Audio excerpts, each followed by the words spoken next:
Welcome to crypto वक्त। Europe की एक मेजर बैंक सोसिएट जनरल ने अब XRP लेजर पर यूरो स्टेबल कॉइन को एक्सपैंड कर रही है।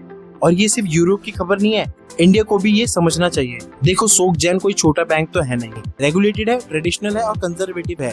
और ये बैंक पब्लिक ब्लॉकचेन यूज कर रही है। ये कोई एक्सपेरिमेंट नहीं है, ये एक स्ट्रेटेजिक शिफ्ट है। इससे ग्लोबली क्या होगा, जब euro backed stable coin XRP ledger पर आएगा तो उसका मतलब रियल मनी, रियल कंप्लायंस और रियल इंस्टीट्यूशनल एडॉप्टेशन।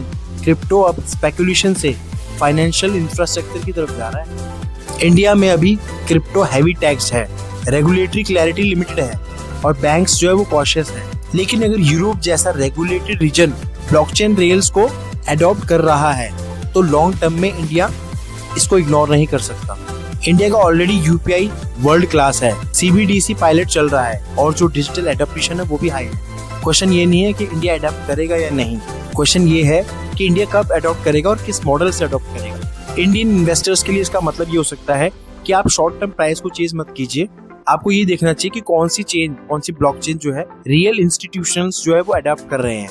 इंडिया में जो नैरेटिव वो लेट आता है, बट ट्रेंड जो है वो बाहर से शुरू होता है। यूरोप जो है वो स्ट्रक्चर बना रहा है, US जो है वो क्लैरिटी की तरफ बढ़ रहा है। बट अगर इंडिया स्मार्ट हुआ तो वो लीप फ्रॉग कर सकता है। क्रिप्टो जो है वो फ्यूचर का इंफ्रास्ट्रक्चर है और इंफ्रास्ट्रक्चर जो है वो धीरे धीरे बिल्ड होता है। और जब एक बार बिल्ड हो जाता है ना तो वो डेकेड्स चलता है। ग्लोबल मूव्स को समझो, इंडियन इम्पैक्ट सोचो और स्पेकुलेशन नहीं, स्ट्रक्चर फॉलो करो। See you in the next episode.